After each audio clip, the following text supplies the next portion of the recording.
Well, it's a happy and a sad time of the year. We're coming to the end of another symphony season. If somebody doesn't know you, let's start with an introduction. Hi, Al. I'm Paul Surapine, director, founder of Claflin Hill Symphony. And Claflin Hill has survived and thrived another year. Another year, yeah. I think the years are getting shorter. Seems like they go by much faster lately. Or maybe it's just Maybe we're just getting old. a sign of age or something, you know, or I missed some of it. I'm not quite sure what, but it seems like we were just sitting here talking about the opening of the season, and now we're talking about the final concert of the Claflin Hill Symphony's 15th anniversary, Crystal Anniversary season coming up in April. So Pretty amazing. goes right by. 15 years. Yeah, you know, it's kind of funny because when we started this, I'm not sure what I had in my mind as far as, you know, how long would this go, or would there even be like a second concert or something? You know, it was like basically approached it from the point of view of a, you know, professional classical musician who did not have enough work for myself, and by the way, I kind of knew a bunch of other classical musicians who didn't have enough work. I was still going back and forth from our home in Milford to the Berkshires to teach a couple days a week, and down to New York City for gigs, and now we had two little boys growing up, and I kind of decided I didn't feel like driving around anymore.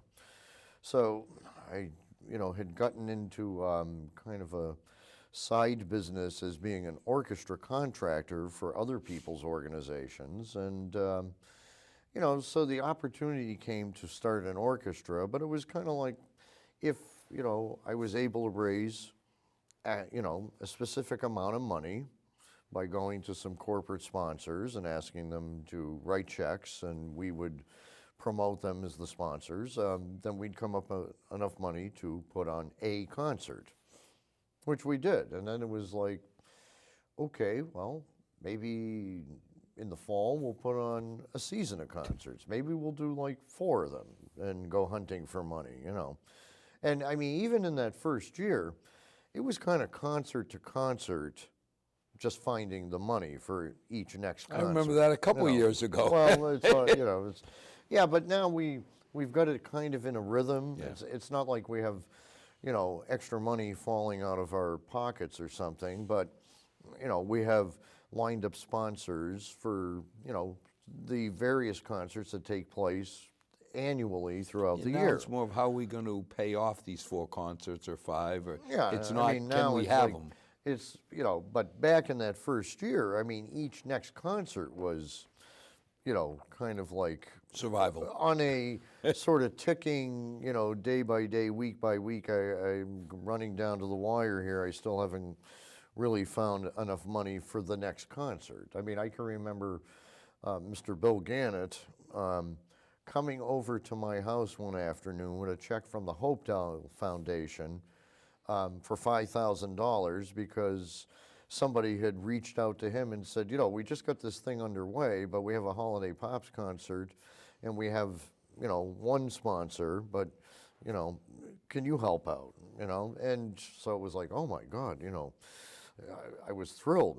I almost hugged him on my porch, you know? I mean, he But just that's came a name and that's said, here stuck you go. with the orchestra now for 15 For years. 15 years. I mean, both the Gannett family and the Hopedale Foundation. But, you know, so it's not like I actually thought there'd be a 15-year run or something, you know. But as it went along, and more people seemed to appreciate it and like it, and more people were coming, then, you know, we just went on with the next year, and then the next year, and here we are at 15 years. But, you know, it's funny because during the holidays, I was at a holiday party, as most of us find ourselves at various holiday parties, and ran into a couple who had actually been on a very short list of like 7 families that were donors at the very first concert back in May of 2000. And I happened to mention to them, you know, you actually are on the list of the original 7 private donors. And they're still donors, every year. And they don't even really come to very many concerts. Either they don't like some symphony music, but they thought it was a good thing, and they still annually donate. And the wife said, oh, yeah, I mean, I'm actually surprised you've survived this long. I thought that was kind of funny. It's like, so what have you been throwing your money away? Not dead yet. I mean, she's like, we thought it was a great idea, but we just didn't think it would last. And I'm really surprised you made it to 15 years. It was like, well, thank you. Here we are. So, Will I you don't please know. donate for year 16, please? Who also didn't think that? I mean, I can remember when I had the idea to launch the orchestra, and I went to Rotary Club lunch, in that week, and sat across from a good friend of mine who was president of a bank, and he was like, so, what's new with you, Paul? And I said, I'm going to start a symphony orchestra. And he just kind of looked at me and raised an eyebrow and said, is there a market for that? Which is a good point, It's like, and I said, no, I'm going to create the market for it. Because we talk about that in terms of strategic planning and so on, and it's like, what came first, the chicken or the egg, the orchestra or the audience? I mean, truthfully, when Claflin Hill Symphony Orchestra was launched, there was no symphony orchestra audience in our neighborhood here. There weren't people that were actually calling me on the phone and saying, we're dying to have a symphony orchestra, or, I mean. Or why don't we have one? And I mean, I felt there were people that might like it. And then there were people that probably didn't know whether they would like it or not, but if they gave it a try, then they'd probably find that they would like it. And if you also approached the whole,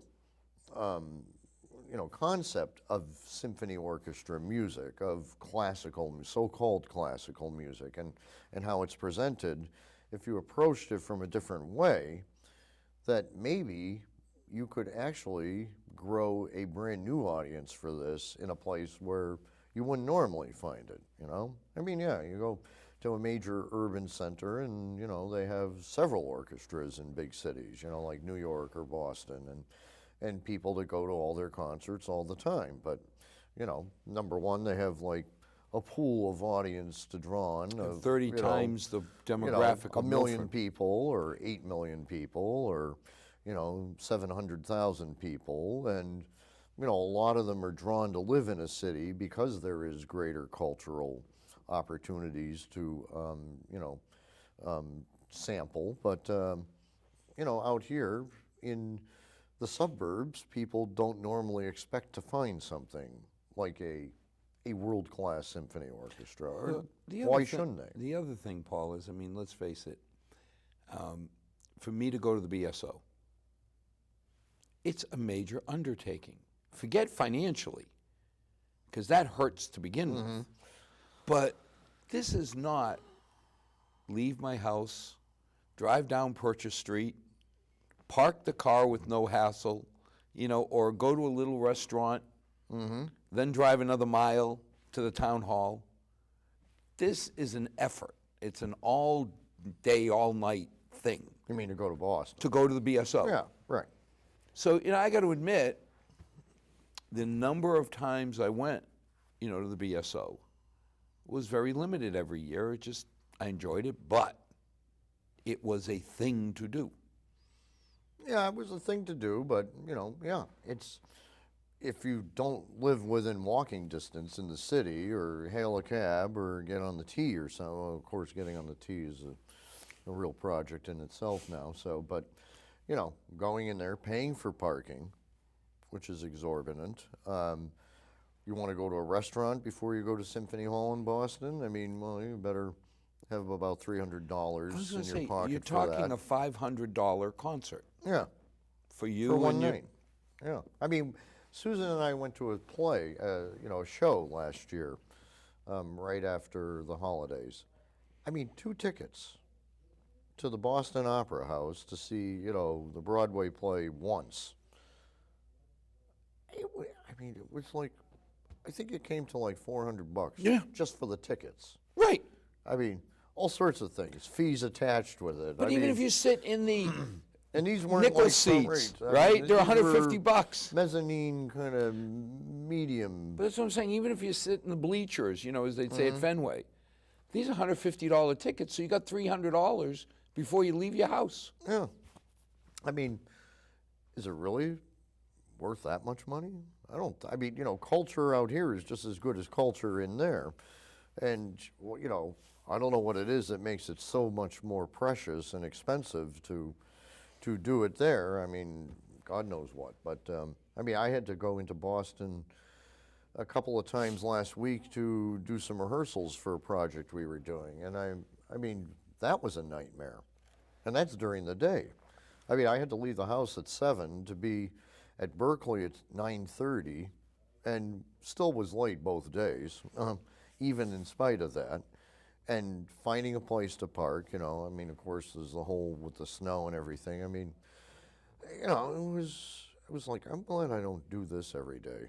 I'm glad I don't live here. And it's so funny because when I first remembered John Seaver calling me, saying, you should come to the Claflin Hill Symphony. I said, the what?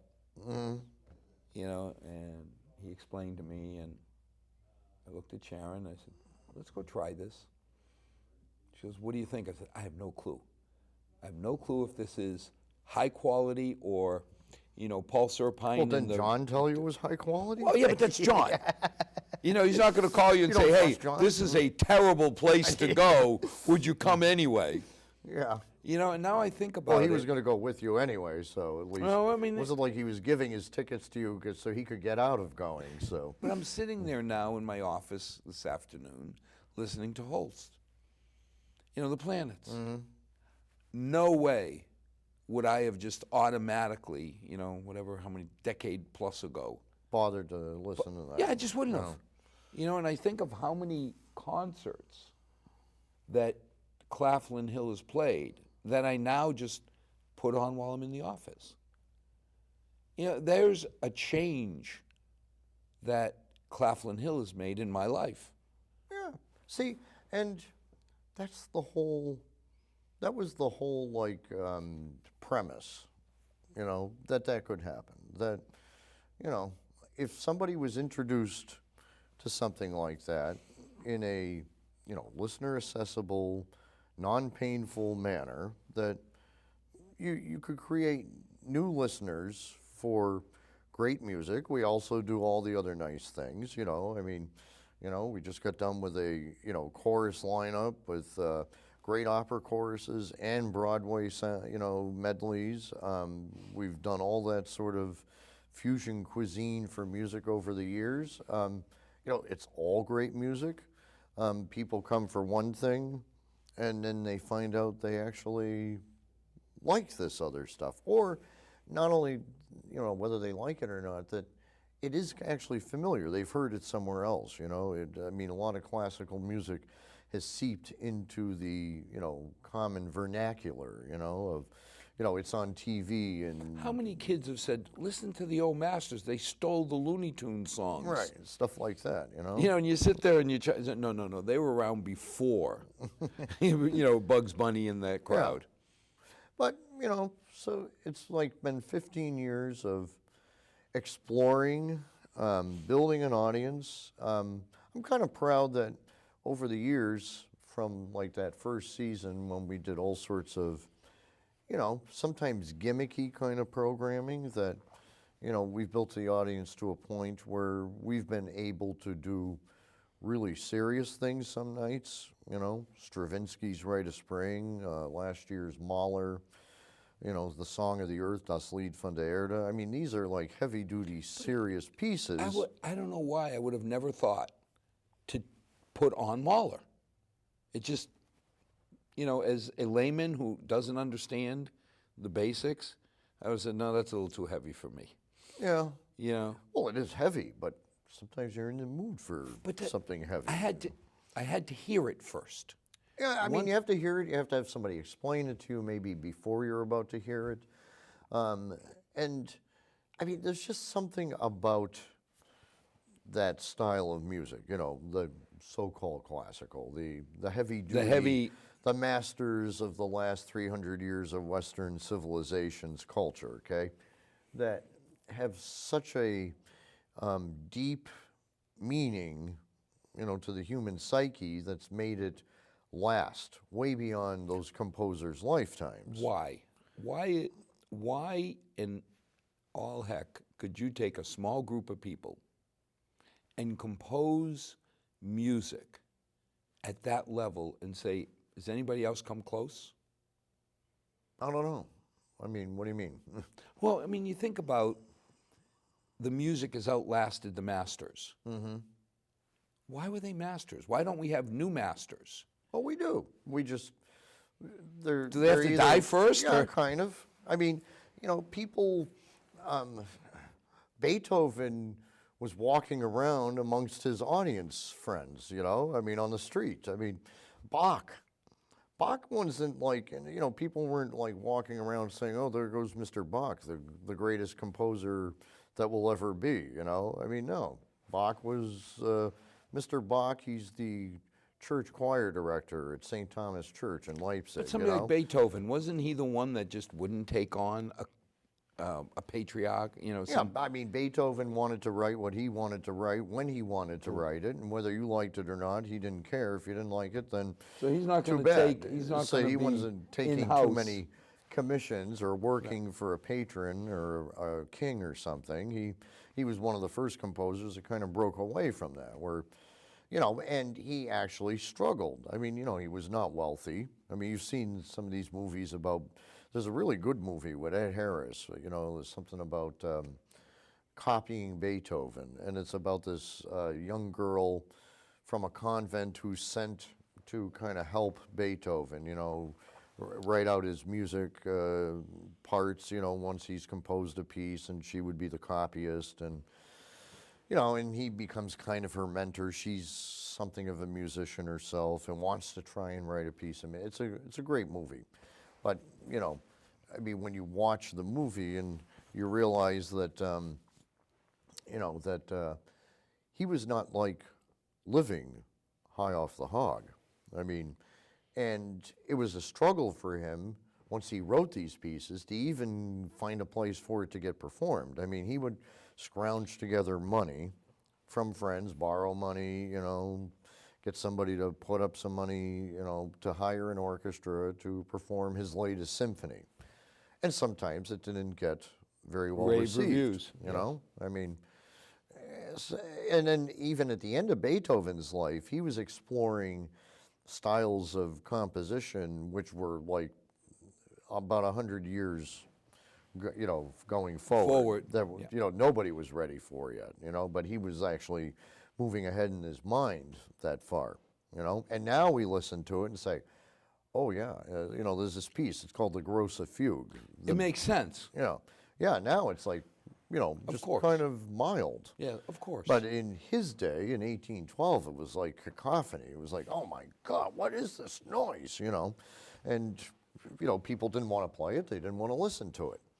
Now it's a masterwork, and everybody looks at it and says, you know, what a genius. He was so far ahead of his time. I mean, you know, our friend Tom Hoynaski, who's, I mean, written a lot of music that, you know, we've played at Claflin Hill. I mean, I don't know if people will be playing Tom's music 100 years from now. Who knows? Maybe somebody will stumble across his newest symphony we just played, The Canyon, and say, holy cow, what a masterwork this is of compositional technique, of use of orchestral color or, you know, imagery, you know? I mean, you know, I but find it masterful because I have no talent. Anybody who can put together an entire orchestra and make it play in a way that you have to sit back and just enjoy it. well, it is, I mean, something beyond me too. I mean, I have my own things I can do. I can play the clarinet. I can conduct an orchestra. I can, you know, found an orchestra. I can't write music. I don't can hear any listen to you music in play my head. clarinet.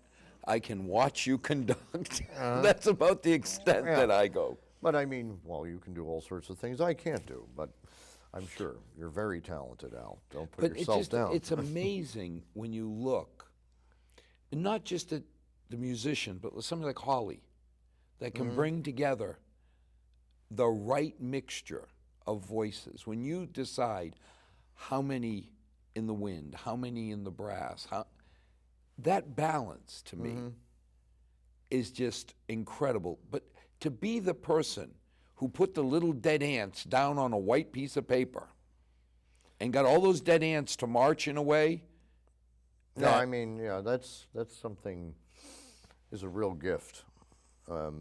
Something beyond me, that somebody could conceive of a piece and then actually decide what parts of the cellos are going to play this part. And while they're doing that, I'm going to have like the percussion guys shaking these various objects to make different noises. Do you think they have the piece in their head and then they dissect it to how do I get there? Or do they start putting the pieces, the various pieces together? I mean, from like what Tom has told me in the past, I mean, it just starts with him hearing melodies in his head, themes or, motifs, something that just keeps reoccurring, in his head as he's, like when he was in the Grand Canyon. He said it was interesting because he said the Grand Canyon is one of the most silent places on Earth. It's like very still when you're at the bottom, And he said, after a couple of days of experiencing this real quietude there, just melodies started coming to him at different points. And so he started kind of like making note of those, scrawling them down, I don't know, maybe on his knapsack or something. It's like the guy in 27 and a half hours or something, he's like writing out music, scratching it on a rock or something. But, and I think then once he fleshes out a melody and themes, and then how is he going to layer that over itself and construct like a piece that lasts like 5 or 10 minutes out of it, and then from there they start exploring what kind of sounds they want it to have, what instrumentation, should this be the brass section blasting away, should it be the cellos with a gorgeous sweeping sound, should there be percussive effects in it, tinkling of objects, a bass drum whack, I don't know, I mean. It's amazing because when you think about it today, with a synthesizer, and I know this is blasphemy, you can get the sounds. It's not like a real performer, but I could see somebody on the computer testing out some theories. Well, Tom writes on a computer, and so it gives you playback, and then now you can like refine it. As opposed to years ago, a composer like Beethoven, would compose at the piano. So all they really heard was their piece played on the keyboard, right? But with computer technology, I know that, Tom can write his music, and actually as he's doing and creating it, I mean, he can start fleshing it out immediately, into all the instrumentation, and he can try this, and then the playback, and although it's computer-generated sound, it gives you but you're gonna get sort a flavor. of sound, a flavor of clarinets or flutes or trombones or something, and if you don't like that, then you can change it around and move it to a different You're sitting instrument. there on a piano, and somehow you're imagining what the wind section's going to sound like, or when the brass. You say the brass is going to blast. I'm sitting on a piano. Yeah. Right? No, I know. I mean, actually, it reminds me of a story years ago. It was, and it's almost like retrograde. There was this older gentleman who played piano in Springfield, Massachusetts. I mean, for generations. I mean, as sort of a older high school student, I met him, and it was almost like a privilege that I got to play with him in various chamber music concerts, and his name was Prescott Barrows. And back in the day, he was like a very prominent musician in the community in Springfield, and played at churches. He played concerts, recitals. He was kind of the dean of of music out there. You know, everybody respected him and his opinions on what music should be played like, et cetera, et cetera. One night he and I had done a concert performance, and a fellow clarinet student friend of mine had come to the concert, and all came back to my house, you know, at home with my parents, you know, and we had dinner and so on, and after we're hanging around in the living room, and Prescott's just playing stuff on the piano, and we were talking about a certain piece, a clarinet piece we had just played, and I said, you know, there's that moment in it where it kind of sounds like the beginning of Beethoven Ninth, and it's almost like any moment it's going to like start going into that. Oh, and Prescott says, "Oh, you mean like this?" And he started playing Beethoven's Ninth Symphony on the piano, you know. And I mean, he was playing it, and so this friend of mine said, "Holy cow, you know, that's amazing. I mean, is there a transcription for that symphony for piano?" And Prescott yells as he's playing, "Yeah, I'm doing it right now." You know, it was like, now there was a guy who was a genius. You know, I mean, I don't know. There's people I'm sure like that. There was today, the guy that you wanted on a recording piano, so that it automatically recorded every keystroke. It was just kind of a funny thing. It's like, out of nowhere, he starts playing the entire Beethoven Ninth Symphony, first movement, on the piano, and with no music, and I thought, wow, that's amazing.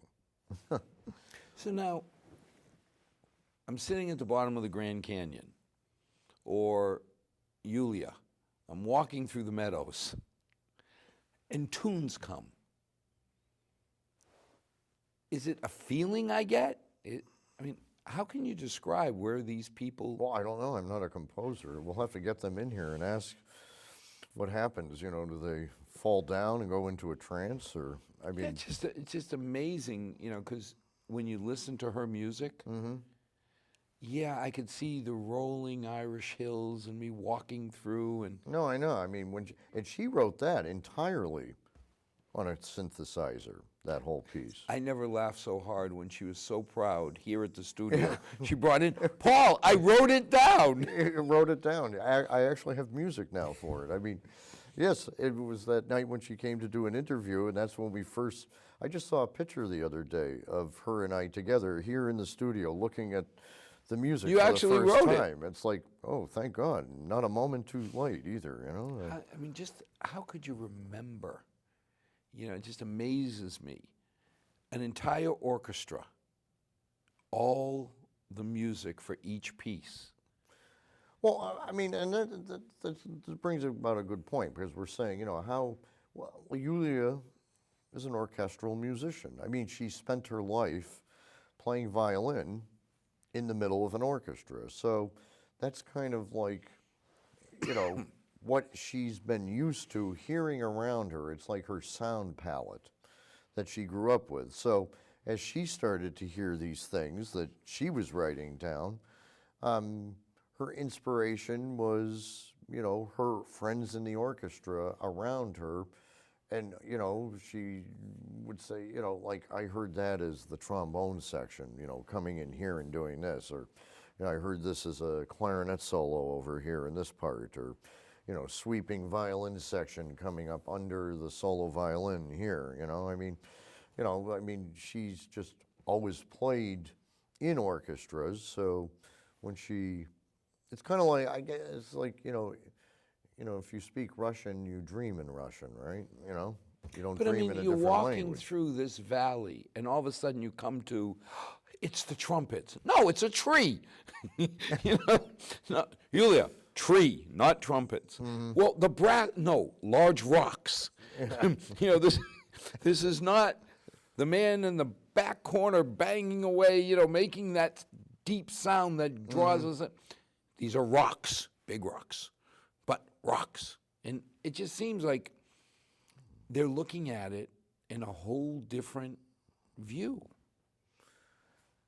Yeah, because like in Tom's piece, you know, talking about rocks, I mean, what is the Grand Canyon? Except Rocks. Rocks, I mean, but there were these moments in his piece of these gigantic, like, sound walls of rocks. walls of sound, right? Representing, You the can walls of the feel it. You're canyon, going or, up.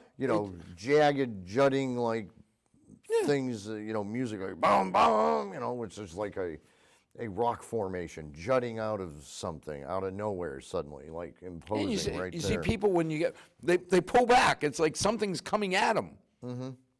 No, I mean, that's what sound can be like, like painting.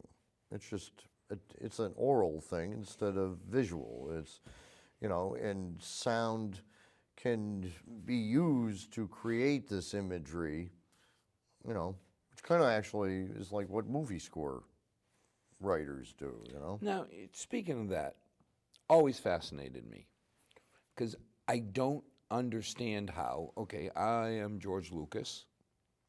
I'm going to have the starfighters having a battle over a planet.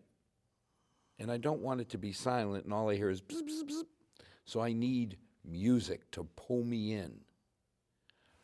Hey, Johnny, can you write me something that is appropriate for a starfighter or an X-fighter, whatever they call them, battle? Where would somebody even start?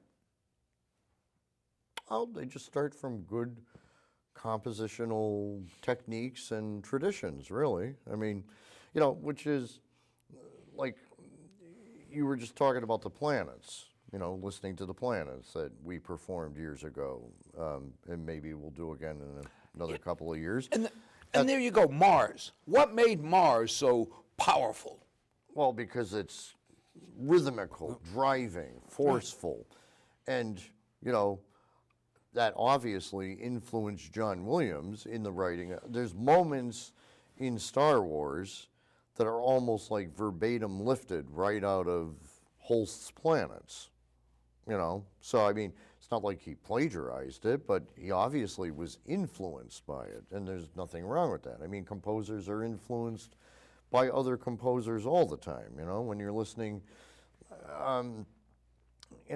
to Beethoven, sometimes you hear something that sounds like it will become Brahms someday. Here's a moment that you can tell Brahms was influenced by this moment in Beethoven and kind of took it to a different place. But it was that moment, he was like, ooh, I just heard the future of Brahms in this one little segment of a Beethoven piece. Or, so, I mean, John Williams, in his Star Wars compositions, you can hear things that were influences of Holst's Planets. There's even a moment that comes right out of Stravinsky's Rite of Spring, where the droids land on Tatooine and they're walking along, in the desert, and there's this kind of lulling, floating music in the soundtrack, and it's like the opening of the second part of Rite of Spring. Rite of Spring that we heard. And it's like, ooh, so it's kind of... But even some of the moments where that, dun, dun, dun, you could feel it. You can see something's coming. And the music really brought you there. Well, I mean, music has aspects of it that appeal to human beings, okay? I mean, that are visceral. I mean, I always explain it as like two things. Melody, obviously, right? I mean, there's a beautiful melody that you hear and you just love that and always, look forward to hearing it again, I mean, the oboe solo from that Jeremy Irons movie, The Mission. Did you ever see The Mission? Yes. And there's this beautiful oboe. I mean, you hear that, it's gorgeous, right? And you're always looking to find a recording of that piece of music. There's the melodies. They make you cry, they make you happy, they make you feel triumphant. And then there's the rhythmic aspect of music, the driving, powerful, appeals to your sort of animal instinct. It's like what pop music is so, easily accessible for. When you go to a club and you want to dance and there's that driving beat, right? Well, all of these things are actually in classical music. It's just a slightly different language. But, if you open yourself up to that. I mean, there's things in Stravinsky or Bartok that are, very driving, and it's like, how is that not as exhilarating as, that rock band that you just heard on stage last week, or, I mean, it's just opening yourself to approach it that way and realizing it's kind of the same thing. I mean, when people listen to new music, sometimes they'll say, oh, I didn't like that. I don't like dissonance. And it's like, well, you love the music in such and such a movie, didn't you? And there's an awful lot of dissonance in that, because that's what makes you feel, scared at that moment. Right. Something's about to happen. I mean, what about Psycho, Right. I mean, you hear that. I mean, of course, you don't want to listen to a whole concert of that, but it's memorable. It creates. Well, but it's that 30-second, it's like the Mahler piece where he reaches out and he grabs you. Please let me down. You can't keep me there for 10 minutes. Yeah, right. You just well, Mahler symphonies can go on for an hour. But I mean, it's like some of the symphonies, the power at the end, I don't know whether to say thank you or just, Well, some things are, yeah. I mean, but hey, it's a real experience, right? I mean, you get done with listening to a concert some night and you're exhausted. Well, you actually lived. You saw something, you know what I mean? I was just listening to the recording of our first concert this past year, when we did, remember the Bartok and the Dances of Galanta, and, it was a monumental night of 100 million notes being played. And 2 separate concerts at the same night. And, I mean, just listening to it was like, holy cow, that was exhausting. I mean, I think I got done with the Bartok that night and said, I don't want to do that again today. I mean, it was exhausting to conduct. It was exhausting to keep everybody together and keep driving the energy so it didn't, like, slow down or get, fade out, The night you did the planets, when you stopped, all I could do is I looked at my darling bride and I said, wow. It was just magnificent. The energy, everything about it. There was no way of talking about it. It was just, wow. Yeah, I mean, and that was like, I don't know how long ago that was, maybe 7 or 8 years ago Was at it least. really that long? Yeah, I think so, at least. I mean, it might have been even 10, it was before 10. Yeah, so it was more than 10 years ago, because it was before the 10th anniversary season. Holy moly. And tell you the truth, we were not that happy with that concert. Really? Yeah, we want to do it again. I want you to do it again. Yeah, we will. But I almost was going to do it again last year, but changed my mind. But we'll do it again in a couple of years. We're actually doing a movement from that. Might actually do it on the cinematic movie Jupiter, which is one of the movements from, was actually used in The Right Stuff. Oh, is that right? Yeah, there's like this scene where John Glenn is out there floating, played by Ed Harris, in his orbital thing, and there's music from the whole planet's, the movement Jupiter is in that. I mean, for doing the musical cinema, or cinema musicale, whatever we're calling that, there's a mixture of things. There's obviously those things that were written for movies, like John Williams, but which have an influence from classical music. Then there's things that were actually classical music pieces that were used in movies, like the Jupiter. Another one that comes to mind is Aaron Copland's Our Town, which I'm thinking we're going to end the concert that night with Our Town, which is a really beautiful, kind of slow evocation of great New England sort of It's a kind ambiance. of good feeling, warm Yeah, down. and we'll do it with a picture montage. It'd be kind of like our 15 year anniversary Close birthday card gift to our audience, Kind to of our the closeout, community. just saying, Pictures, pictures of us. this is You know, us. this is us. We are our town. Claflin Hill is part of the town. Yeah, that's how we're going to end the night, I think. But where do you put a thing like Jaws? I mean, I'm trying to figure out, where did that come from? Oh, I'll tell you where it came from. I had an idea for starting the concert with that. Oh, God. But and I don't really feel like playing the whole Jaws soundtrack, anyways. But it is kind of. I mean, if anybody ever hears two notes played low in a cello and a bass that go like boom, Yeah. There you go. that's Stop right there, you know. stop. I mean, what do? You pull Yeah, your you legs start up out pulling. of the Stop right water? there. I'm pulling back. You know, I'm going I to mean, get bit. It's kind of like just play those two notes, turn around and say, "Are you scared now?" you know. But do you know where that two-note theme came from? Dvorak's New World Symphony finale, Oh, jeez. which starts a da-dum, dee-dum, do-dum, do-dum, dum, dum, dum, dum, dum, dum. I mean, it's just like the Jaws shark theme. Is Dvorak's New World Symphony. But, so there's that. There's this neat little jazz waltz by Dmitri remember Shostakovich, The fifth. Yeah, the fifth. He actually, he wrote like 15 symphonies, by the way. It's time for you to start collecting a few of the Few other of ones. those? Yeah.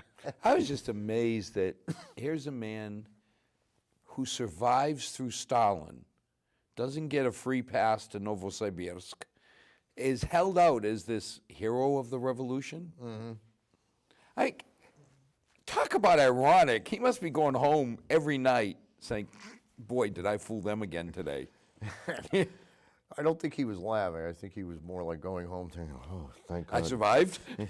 I mean, he was, a very quiet, scared, timid little man who kept a packed suitcase under his bed at all times in case he got word that they were coming to arrest him. But it amazes me because here's a guy making fun of Stalin, disrespecting Stalin, right? yeah, but Stalin liked the music. So, No, I understand, but you sit there and say, you're not going to argue with him, right? no. I don't think many people, except the ones in Novosibirsk and Omsk and Tomsk, argued with Yeah. Stalin. So it just amazes me because as I started reading about them, so I could have a quiet, semi-literate discussion with you, so at least I'd have 5% knowledge, it just amazed me. Because the music all of a sudden had a life, Yeah, and I mean, when you listen to that Fifth Symphony, with the backstory that we find out after Stalin died, that this piece that Stalin had applauded as being exemplary, triumphant Hail the music, revolution! monumental to the victory, the triumph of the socialist state and the way of life, and that actually, Shostakovich, was writing it as a victory of the human spirit over over Stalin and his totalitarianism. principles. Right. But he, that was his own secret little thing.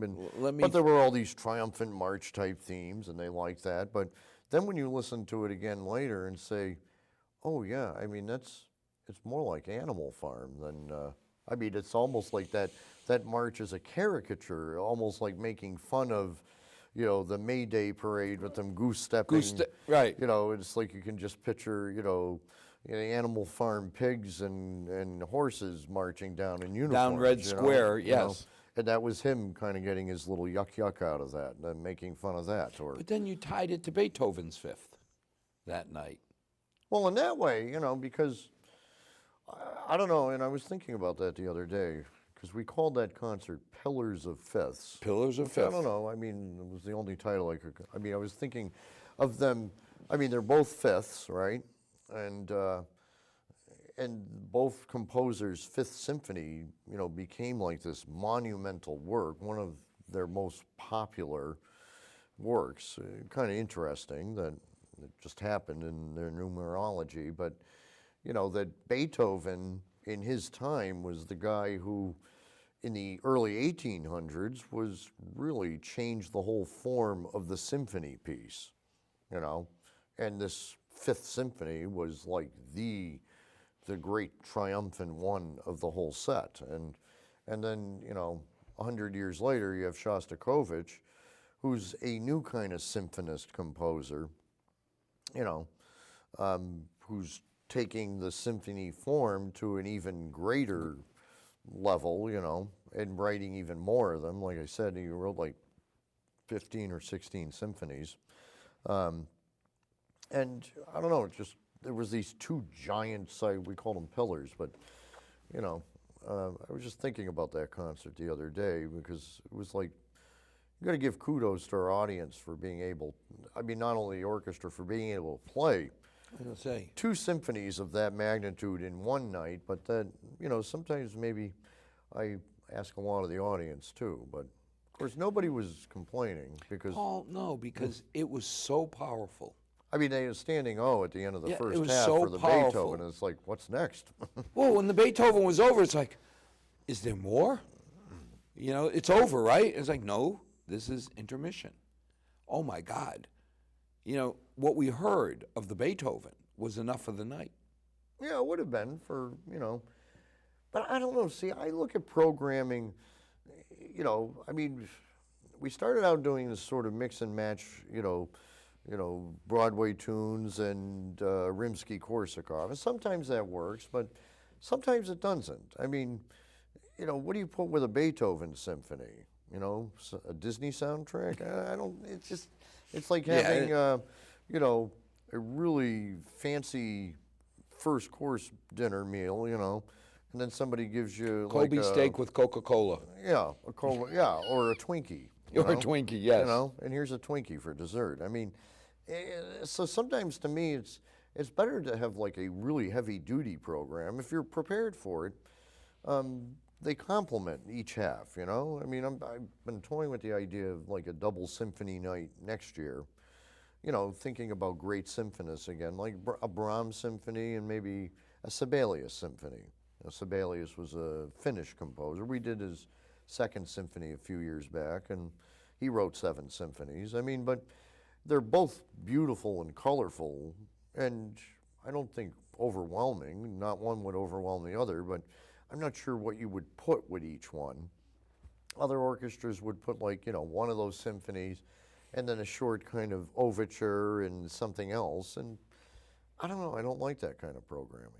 The Twinkie doesn't It's fit almost in. like some things, you know, here's the one big piece and here's some things that don't really matter. We Yeah. don't care, you know, we're just going to run through those, take an intermission. and We we're gonna got to do fill the- X minutes Right, to exactly. earn your It's ticket. like filler, and I don't like doing that. I mean, I'd like to do, I mean, I like the opera to Broadway concert program theme. I mean, to me, that makes sense. It's, you know, it's all sorts of neat things. And, you know, on the movie soundtrack night concert theme, I mean, there'll be like a whole suite of sounds from Star Wars because number one, we own all that music. I don't have to buy or rent it, and it's lots of fun to play. And let's face it, it's one of the most effective movie soundtracks ever written. Plus the diversity you get to choose from. I mean, it's not like fixed. It's Yeah. all. Well, the thing is also, you know, because everybody has always said, you know, oh, you should do a whole night of movies. It's like not every movie soundtrack is as effective to you when you're not watching the movie. I mean, it may have a theme that's beautiful, you know, but it's that theme that goes on and on and on over and over, and every time there's another scene, oh, and here comes that theme again. I mean, The it's sound good when you're looking behind at the March of the River Kwai. well, that's Colonel Bogey. That's an English march. I mean, you know, that was just used in the movie. It's a good march. I mean, we But may that do has that. a character all by itself. Yeah, and actually, it's funny because, you know, people hear that now and they think of Bridge Over the River Kwai. You know, I mean, not that it's Colonel Bogey. It's, Right. It's from, you know, that great David Leanne movie, you know. What else is there? Some of the stuff is hard to even find, you know, available to get the music, like Lawrence of Arabia, which was a great soundtrack, you know. There's, Ennio Morricone, who wrote like Once Upon a Time in America, the music to that. But why it's is a it real hard to project find? searching. Was it just that they don't? I mean, at the end of the day, for them to sell it means somebody's got to characterize it, somebody's got to make it available. Is it just there wasn't a demand? I'm not quite sure. I mean, there's a lot of music that, like for instance, I mean, going to another pop kind of style, Sinatra. Think of all the great arrangements that Nelson Riddle did for Frank Sinatra, that Sinatra sang with Nelson Riddle's orchestra, and you cannot find, buy, rent, steal any of that music. It's locked away in a vault somewhere. They used it, they recorded it, it belonged to them, and they didn't want to let it out there for But other now, people. in today's day and age, is that realistic? If you can play it, I can rip it. What do you mean? Well, I mean, think about it. If I can listen to Frank Sinatra, I can use my technology Yeah. to rip the music and maybe not create it perfectly, but create it close enough. Yeah, and I mean, and we've done a little of that. I mean, like we did a Sinatra night 2 years ago, and our good friend Jerry Seco, did a lot of the charts for that because, like I said, they just weren't out there. And I mean, Jerry listened to the Nelson Riddle recordings, and he had the, I mean, you can buy the sheet music for most of these songs, right? It's just trying to illuminate it into that setting that is now become like what you hear all the time. If you go to a karaoke bar, and you hear somebody singing, "It Was a Very Good Year," you hear that Nelson Riddle orchestra Would underneath the it. average person, somebody like me who has no musical real appreciation background, would I know the real difference between a Jerry Seco and a Nelson Riddle? No, I mean, well, Jerry Seco's very good, so sometimes it's hard to tell Well, the I mean- difference. But I mean, I always think of Jerry, and it's terrible. He did my junior prom. When we showed up and he was playing when my daughters were, I was like, oh my God. and tonight he's up at Algonquin Middle School playing in a jazz festival with kids up there. I mean, he played when you were a kid, and he's like going on 75 years old, and you'd never know it. God bless him. still 'cause playing, still I working, still remember still him writing. at junior prom. Yep. And he will forever be locked in my mind as the guy who played my junior prom. He was the Jerry Seco band back then. Yeah. No, I mean, guys like him, I mean, musicians go on forever.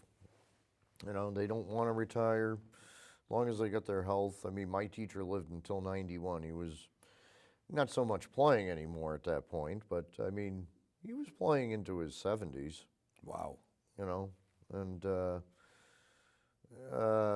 at any rate, so yeah, I mean, getting back to the whole music thing, it's, sometimes things are owned by the composer's estates and they're holding on to them for royalty purposes or whatever.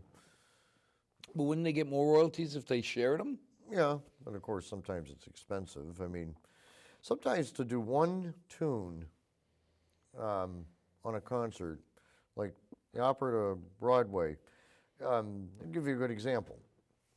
And this isn't even something that's fairly recent, but Puccini's opera Turandot, which was one of his last operas. Well, there's this great big aria in it that you used to hear Pavarotti doing all on TV, and it was his big signature tune. It's called Nessun Dorma. Well, when we're putting together the program for that, and we had a great tenor coming to sing on the concert, it was like, maybe Ray would like to sing Nessun Dorma. And it was like, yeah, that would be great. I asked Ray, would you like to do Nessun Dorma? And he's like, oh, I'd love to do it. I was like, all right, good. And I said to Holly, oh, Ray's on for that. Can you guys see if you can, when you're ordering music for this, put that on the list. Well, she came back, and the only thing they were able to find was this like high school strings only reduction of that aria. And it was like, I mean, is this even like the real deal? I mean, I'm not even sure it's in the right key, you know. I mean, can Ray sing with this? And, you know, what about the end when he gets to that big high note and, Yeah. you know, you hear the whole orchestra and the brass, oh, da, da, da, da, dee, Yeah. da, tom, bom, bom, bom. I mean, you know, it's like, what's this going to sound like? You know. So, you know, it was like days before the concert, you know, first rehearsal, and I'm still trying. I called my brother, the opera singer in New York, and said, you know, I mean, somebody must have sung this thing, you know, without having to rent the entire opera, you know, for $1,000 or whatever. I only want to do 1 3-minute tune out of it. And he was emailing around trying to get leads on it.